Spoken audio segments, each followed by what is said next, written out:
Yang jelas kita harus bisa mengikat terhadap diri kita untuk bisa melakukan pembelajaran yang lebih baik. Baik anak-anakku yang Bapak cinta dalam hati Allah, Allah Subhanahu wa taala, Bapak akan melanjutkan materi, yaitu materi tentang indahnya membangun rumah tangga.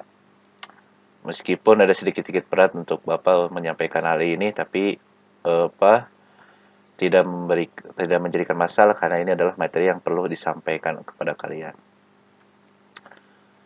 Ini salah satu peta konsep yang harus kita pahami di dalam memahami indahnya membangun rumah tangga. Terkait dari konsep pernikahan itu terkait dari ada hak dan kewajiban suami istri, pernikahan dalam Undang-Undang eh, Republik Indonesia, ada hikmah pernikahan dalam Islam, ada ketentuan pernikahan dan Islam, dan sikap dan perilaku saling menasihati. Next. Standar kompetensi adalah memahami hukum Islam tentang hukum keluarga. Nah, ini adalah salah satu yang harus kita perhatikan ketika kita mengikat tali perjanjian antara seorang laki-laki dan perempuan.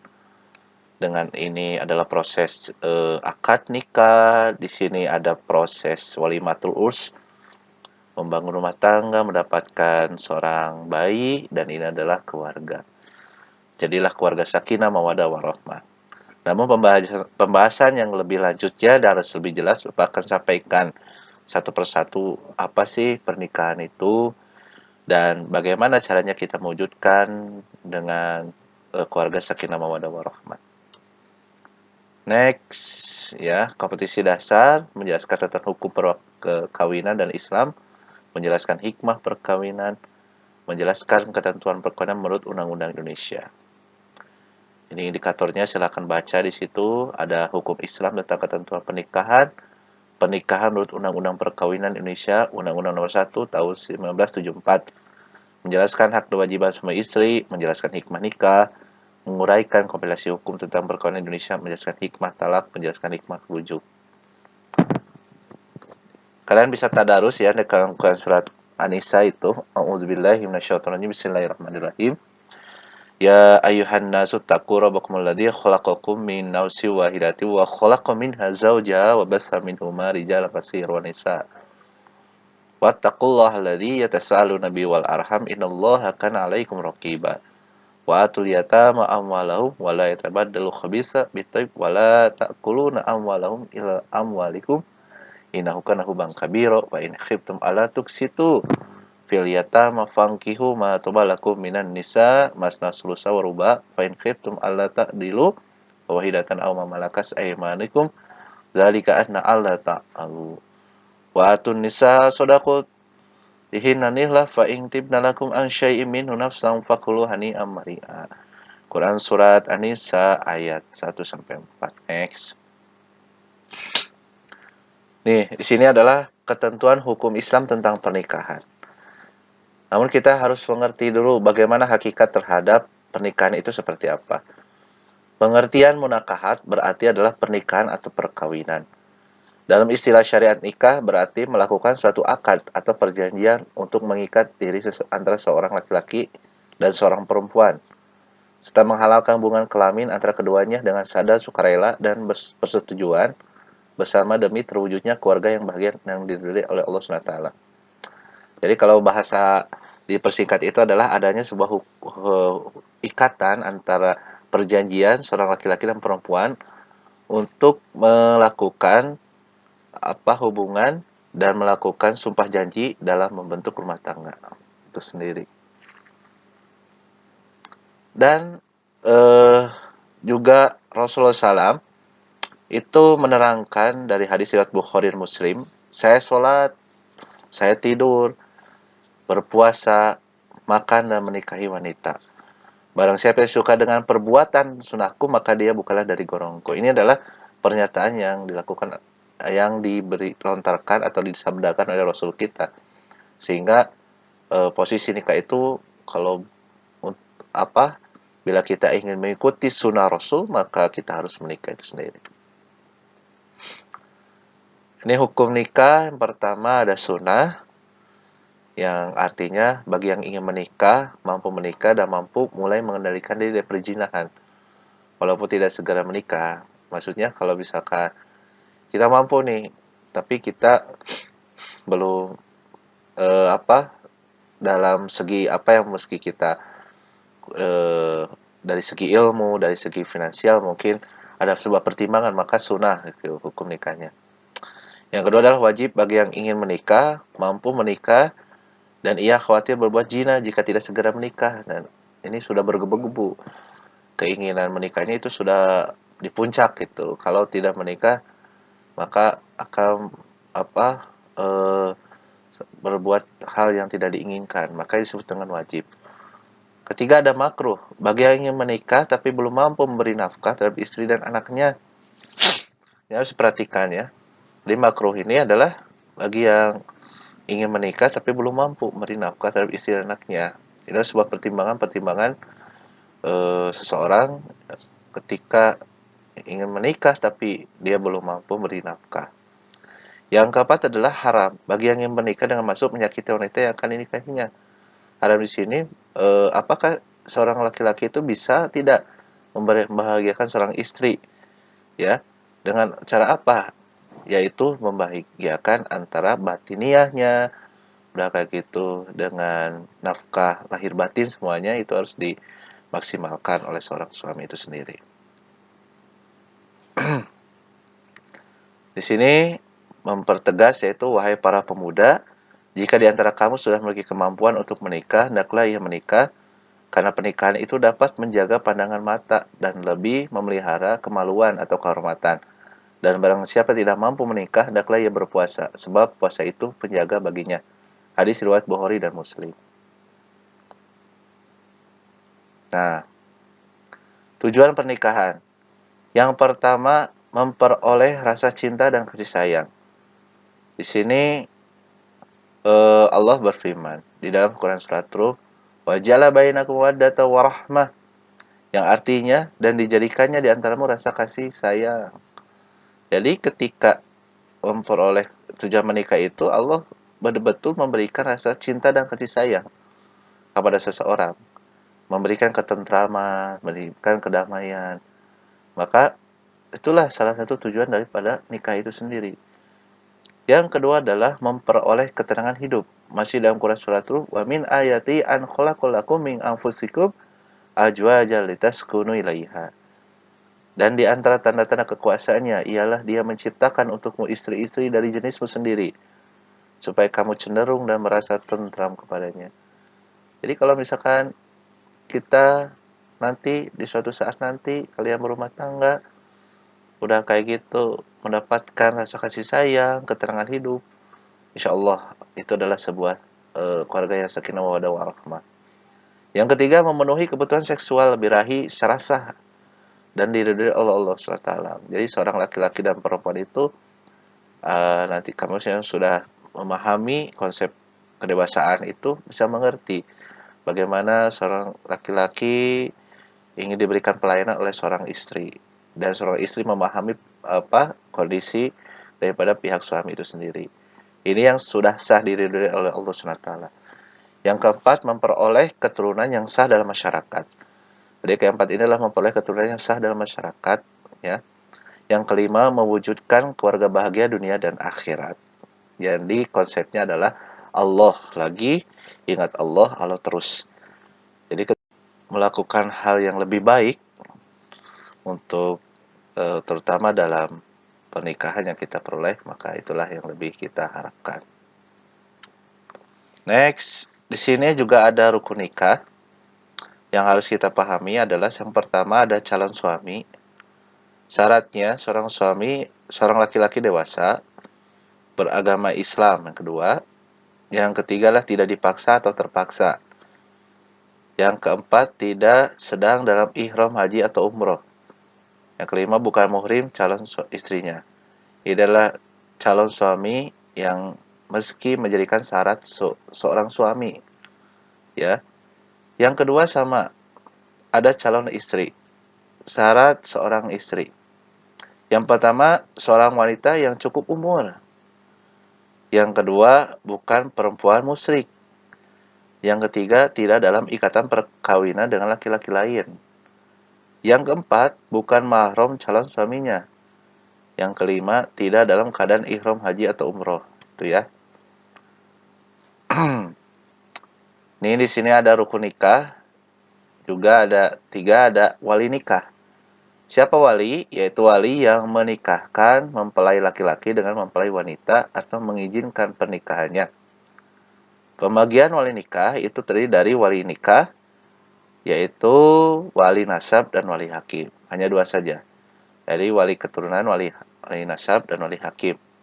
Dan itu dari pihak wanitanya sebagai yang melihat daripada menyaksikan proses akad pernikahan itu sendiri.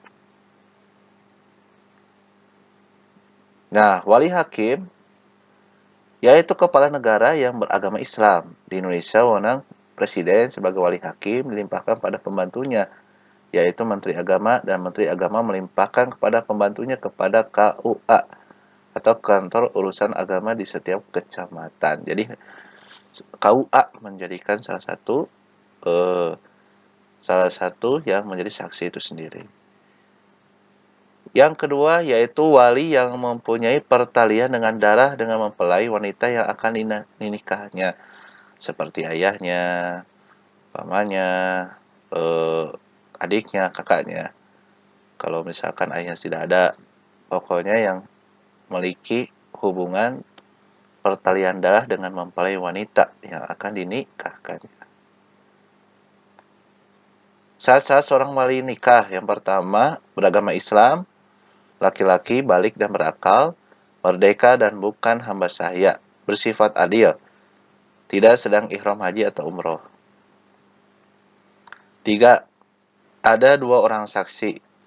Syarat saksi itu terdiri dari beragama Islam, laki-laki, balik dan berakal sehat, dapat mendengar, dapat melihat, dapat berbicara, adil, tidak dalam keadaan ihram haji atau umroh. Yang kedua, ada akad nikah, yaitu ucapan ijab kabul. Ijab adalah ucapan wali dari pihak mempelai wanita sebagai penyerahan kepada laki-laki. Kabul adalah ucapan mempelai laki-laki sebagai tanda penerimaan. Nah, saya nikahkan si Fulan bin Fulan. Saya terima nikahnya si Fulan bin Fulan. Itu ada sebuahnya ijab kabul di antara kedua belah pihak. Muhrim. Nah, yang harus pahami adalah tentang muhrim itu seperti apa. Muhrim, pengertian muhrim secara bahasa berarti diharamkan. Dalam masalah fikih, muhrim bermakna wanita yang haram untuk dinikahi. Nah, wanita yang haram dinikahi itu seperti apa? Karena keturunan. A. Ibu kandung dan seterusnya ke atas. B. Anak perempuan kandung dan seterusnya ke bawah. C. Saudara perempuan sekandung, sebapak atau seibu. D. Anak perempuan dari saudara laki-laki dan seterusnya ke bawah. E. Anak perempuan dari saudara perempuan dan seterusnya ke bawah. Terus juga karena ada pertalian muhrim dengan istri, itu tidak boleh, berarti yang haram dinikahi. Karena hubungan sepersusuan. Ibu yang menyusui, saudara perempuan susuan. Ya. Karena perkawinan. A. Ibu dari istri. B. Anak tiri. Apabila suami sudah berkumpul dengan ibunya. C. Ibu tiri baik sudah dicerai atau belum. D. Menantu baik yang sudah dicerai atau belum. Nah, ini Quran Surat An-Nisa ayat 23. Diharamkan atas kamu mengawini ibu-ibumu, anak-anakmu yang perempuan, saudara-saudaramu yang perempuan, saudara-saudara bapamu yang perempuan, saudara-saudara ibumu yang perempuan, anak-anak perempuan dan saudara-saudaramu yang laki-laki, anak-anak perempuan dan saudara-saudaramu yang perempuan, ibu-ibumu yang menyusui kamu, saudara perempuan sepersusuan, ibu-ibu istrimu mertua, anak istri-istrimu yang dalam pembedaan-mu dari istri yang telah kamu campuri. Tapi jika kamu belum campur dengan istrimu itu dan sudah kamu ceraikan, maka tidak berdosa kamu mengawininya. Dan diharamkan bagimu istri-istri anak kandungmu, menantu dan menghimpunkan dalam perkawinan dua perempuan yang bersaudara, kecuali yang telah terjadi pada masa lampau. Sesungguhnya Allah mengampuni lagi Maha Penyayang. Quran Surat An-Nisa 23. Kewajiban suami dan istri. Ya. Kewajiban suami seperti apa terhadap istrinya? Yang pertama itu harus memberi nafkah. Itu wajib ya, seorang suami harus memberikan nafkah pada istrinya. Berapapun yang suami peroleh, itu harus dikasihkan kepada istrinya. Yang kedua adalah memimpin, serta membimbing istri dan anak-anaknya. Seorang laki-laki itu harus menjadi seorang figur dan seorang pimpinan yang baik terhadap istri dan anak-anaknya. Dia membimbing, menjaga, dan juga mengarahkan kepada hal yang baik. Karena leader, ya, leader dan seorang istri itu adalah sekretaris atau bendaharanya. Yang ketiga adalah bergaul dengan istri dan anak-anak yang baik. Bergaul dengan istri dan anak-anak baik, bagaimana ke depan, konsep ke depan kita itu seperti apa. Harus memiliki visi dan misi terhadap pernikahan itu sendiri. Yang keempat adalah menjaga istri dan anak dari bencana. Sang suami itu harus bisa sigap, mengerti keadaan, mengerti bagaimana kondisi, menjaga istrinya dan menjaga anaknya, ya, untuk menjadi seorang pemimpin. Yang kelima adalah membantu istri dalam tugas sehari-hari. Istrinya masak, suaminya mengepel. Istrinya apa? Melakukan kebiasaan-kebiasaan dari mengurus tata rumah, suami pun juga bisa melakukan hal demikian. Saling bekerja sama untuk memberikan kekompakan di antara keduanya. Terus juga istri yang baik, kewajiban istri terhadap suaminya yaitu adalah taat pada suami dalam batas yang sesuai dengan ajaran Islam. Mau berangkat harus ada komunikasi. Mau baik itu mau ke orang tuanya, mau keluar kemanapun itu harus ada komunikasi. Karena istri yang taat ini adalah sesuai dengan rujukan yang Allah berikan adalah pahalanya itu luar biasa. Pahala orang yang taat terhadap suami adalah pahalanya surganya Allah Subhanahu wa taala. Yang kedua adalah memelihara diri serta kehormatan dan harta benda suami. Jadi memelihara diri seseorang perempuan itu dan juga harta benda suami dijaga, dirawat. Udah kayak gitu harta benda suami itu diatur supaya bisa mendapatkan kesejahteraan. Yang ketiga adalah membantu suami dalam memimpin keselamatan dan kesejahteraan keluarga. Jadi membantu suami dalam memimpin keselamatan dan kesejahteraan keluarga. Kalaupun seorang istri mau tidak bekerja juga atau menjadi seorang guru, mau jadi seorang dokter, menjadi seorang yang bisa membantu untuk kesejahteraan di keluarga, itu silakan untuk bisa dimusyawarahkan. Yang keempat adalah menerima dan menghormati pemberian suami. Seorang istri itu harus bisa menerima gaji suami berapa, udah kayak gitu apakah ini cukup atau tidak, itu sesuaikan dengan kebutuhan kita. Tapi yang jelas istri soleha itu dia tidak pernah menolak pemberian yang diberikan suaminya, karena paham kondisi suami itu berapa gajinya dan juga berapa penghasilan yang didapatkan, sehingga dalam hal ini istri itu bijaksana sehingga mendapatkan semangat daya juang untuk melanjutkan hubungan rumah tangga lebih baik lagi. Yang kelima adalah hormat dan sopan pada suami dan keluarganya. Jadi hormat, sopan pada suami dan keluarganya, ya, mengerti keadaan. Kewajiban suami dan istri, di mana salah satunya kita harus memahami suami memberikan kewajiban kepada istri, yaitu pertama memberi nafkah. Nafkah apa? Baik dari harta dan juga batiniah yang diberikan kepada istri. Yang kedua adalah memimpin serta membimbing istri dan anak-anaknya. Seorang laki-laki itu harus menjadi leader dan bisa membimbing istri dan anaknya menjadi kepada keluarga yang baik, sakinah mawaddah warahmah. Yang ketiga adalah bergaul dengan istri dan anak-anak yang baik. Jadi bergaul dengan istri dan anak-anak yang baik ya ditentukan dengan salah satu sunnah Rasulullah SAW. Yang keempat adalah menjaga istri dan anak dari bencana. Seorang suami itu bisa menjaga istrinya dan anak dari bencana. Sehingga dalam hal ini kita sebagai seorang suami bisa sigap kapanpun dimanapun untuk menjaga anak dan istri kita. Yang kelima adalah membantu istri dalam tugas sehari-hari. Ketika istri masak, kita melakukan pekerjaan lain seperti membantu kegiatan-kegiatan yang ada di rumah. Sehingga dalam hal ini kita mendapatkan salah satunya saling kerjasama satu sama yang lain. Ini ada tugas istri. Tugas istri yang harus kita perhatikan yaitu pertama, taat pada suami dalam batas yang sesuai dengan ajaran Islam. Istri maupun nantinya pergi ke rumah orang tuanya itu tetap harus bisa ngobrol kepada suaminya. Komunikasi inilah yang akan berjalannya mulus dalam kegiatan-kegiatan dalam berumah tangga. Maka pada saat ini si istri harus bisa mengerti dan memahami apa yang menjadi kewajibannya, terutama dalam taat terhadap suami yang sesuai dengan ajaran Islam. Yang kedua adalah memelihara diri serta kehormatan dan harta benda suami. Seorang istri solehah itu bisa memelihara diri, membentengi diri. Mana laki-laki yang muhrim, mana yang tidak muhrim, itu bisa menjaga. Serta harus menjaga harta benda suami. Biasanya seorang istri itu bisa pintar memahami dan menjaga daripada harta suaminya. Yang ketiga adalah membantu suami dalam memimpin keselamatan dan kesejahteraan keluarga.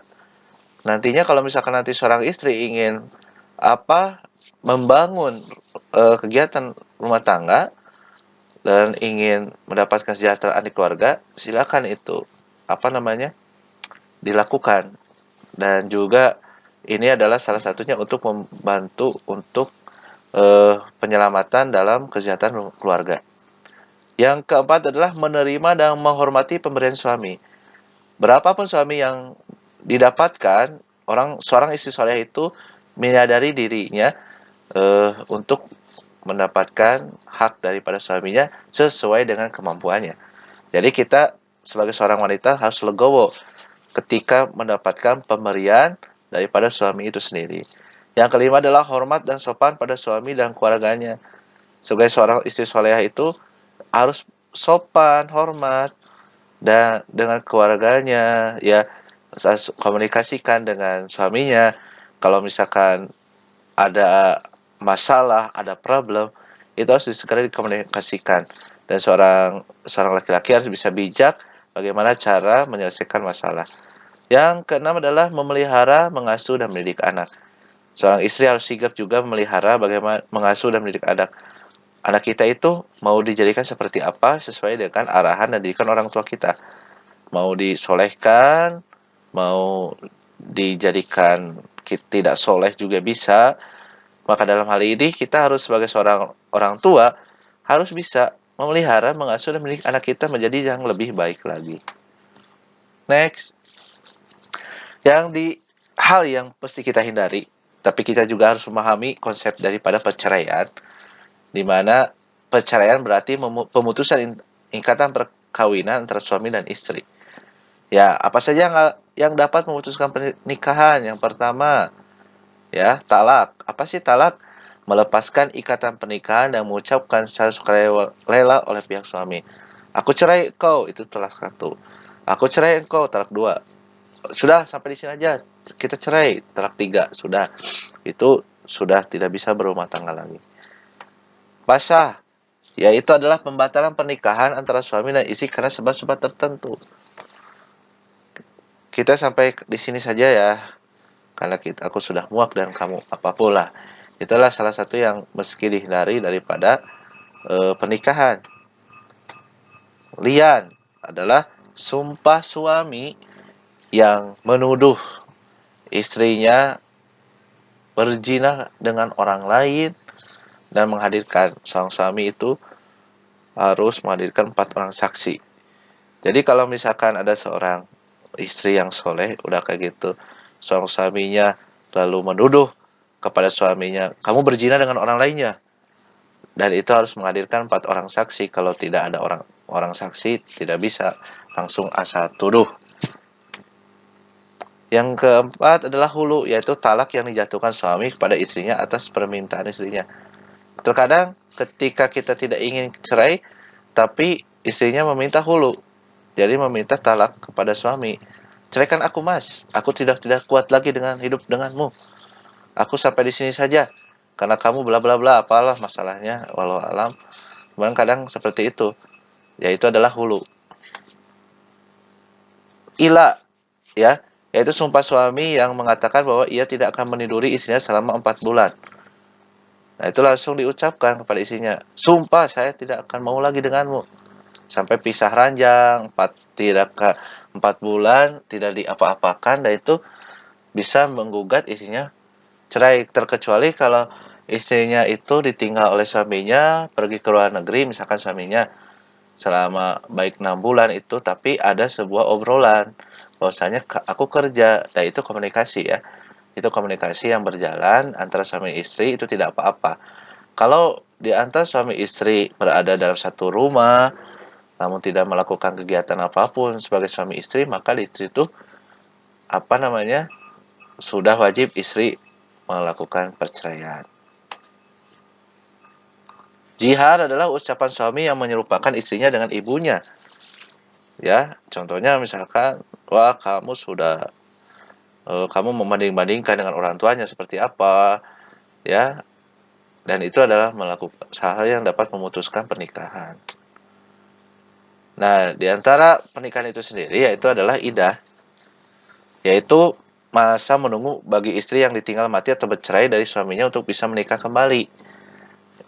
Kalau masa idah suaminya wafat berapa hari? 4 bulan, 10 hari. Bagi istri yang tidak hamil, baik sudah bercampur atau belum. Sampai melahirkan jika istri sedang hamil. Yang kedua adalah karena talak, fasah, dan hulu. Tidak ada idah bagi istri yang belum bercampur. Baik bagi yang sudah bercampur 3 kali suci. Bagi yang masih menstruasi 3 bulan. Bagi yang sudah terhenti menstruasi sampai melahirkan bagi istri yang sedang hamil. Nah, itu kita harus paham. Mana suami yang wafat dan mana yang cerai, dan itu sudah kita pahami. Kalau misalkan wafat 4 bulan, kalau dicerai itu 3 kali suci atau 3 bulan. Rujuk.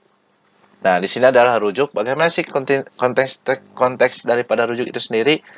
Rujuk berarti kembalinya suami pada ikatan pernikahan dengan istrinya yang dicerai dalam masa idah. Nah, masa idah berarti berapa bulan? Tadi lihat 4 bulan, 3 bulan, atau berapa? Rukun rujuk, istri sudah bercampur dengan suami yang mentalaknya dan masih berada dalam masa idah. Itu yang pertama. Yang kedua, keinginan rujuk suami atas kehendaknya sendiri. Yang ketiga, ada 2 orang laki-laki yang adil sebagai saksi. Yang keempat, ada sigot atau ucapan rujuk. Ya. Nih, salah satu hukum rujuk yang wajib. Jika sebelum mentalak, suami belum menyempurnakan pembagian waktunya. Yang kedua, kalau haram rujuknya. Rujuknya suami untuk menyakiti istri atau mendurhakai Allah. Haram kalau itu rujuk kembali. Makruh, ya. Jika percaya lebih maslahat. Ya udahlah, kita mah di sini aja weh. Gak ada jalan keluar. Misalkan ini yang terbaik dari Allah, ya udah kita tidak ada ya perceraian lebih maslahat.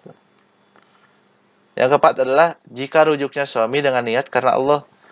Ayo kita melakukan ini dengan ibadah karena Allah. Kita satukan visi misi lagi apa yang menjadikan tujuan kita dalam berumah tangga. Itu salah satu ya yang harus kita pahami ya. Nah, hikmah pernikahan. 1. Pernikahan merupakan cara yang benar, baik dan diridhai Allah untuk memperoleh anak serta mengembangkan ketuhanan.